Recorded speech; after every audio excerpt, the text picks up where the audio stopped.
Voici donc le tas numéro 3. Donc je rappelle, pour ceux qui ont l'habitude de me suivre, les guidances sont générales, ne peuvent pas parler à tout le monde. Il faut prendre ce qui vous parle et mettre de côté ce qui ne vous parle pas. Donc là, clairement, il y a une mise en lumière qui s'est faite. Il y a un éclaircissement qui s'est fait récemment dans votre vie et vous avez pris une décision, je dirais, radicale. Donc, pour celles et ceux qui sont en couple, ne paniquez pas. Cela ne veut pas forcément parler de séparation. Ça peut. Peut-être que certains d'entre vous hésitent encore peut-être à quitter leur partenaire, mais ils vont trouver la force en eux ou trouver le courage en fait pour prendre un chemin différent. Mais ça veut également dire, pour des couples qui traversent des crises et qui sont soudés, que on va trouver la solution et on va prendre un chemin différent que celui qu'on prend actuellement pour aller de l'avant.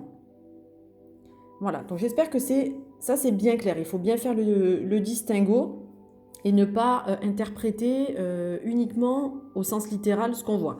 Je rassure les couples qui sont heureux, qui traversent une passade difficile, ça ne veut pas parler de séparation. Voilà. Donc, dans tous les cas, un terme plus générique, dans tous les cas, il va y avoir une lumière qui va se faire.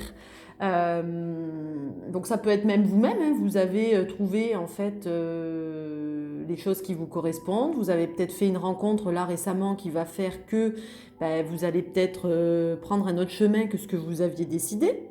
C'est possible aussi, hein. Par exemple une personne seule depuis un petit moment qui se dit oui c'est bon, moi les relations j'arrête, je suis bien tout seul ou toute seule, etc. Eh ben, peut-être qu'il va y avoir une personne qui va rentrer dans votre vie là bientôt. Ça va tellement vous mettre en émoi que pouf, vous allez changer de chemin et aller voir vers cette lumière justement ce que ça pourrait vous apporter. Dans tous les cas, il ne faut pas baisser les bras. Si vous vivez une situation difficile, dites-vous qu'au bout du tunnel, il y a toujours de la lumière. Donc ne jamais perdre la foi, ne jamais s'avouer vaincu et ne jamais se dire je n'y arriverai pas. Donc là, on est un petit peu dans une énergie, je dirais, qui est, alors je vais dire à la fois positive mais neutre. Elle n'est pas négative. Elle est positive dans le sens où il y a peut-être un travail sur soi qui fait qu'on a ouvert les yeux sur certaines choses, peut-être un événement qui va faire qu'on va se sentir mieux, on va être éclairé sur certaines situations ou sur certaines questions qui nous posaient souci auparavant ou sur lesquelles on s'interrogeait. Dans tous les cas, il faut bien garder à l'esprit que toutes les situations s'améliorent dès l'instant où on y croit, dès l'instant où on a envie d'y croire et dès l'instant où on fait les choses, même aussi petites soit-elle, un tout petit truc de rien du tout, parfois, ça peut faire que on va de l'avant et qu'on va de mieux en mieux.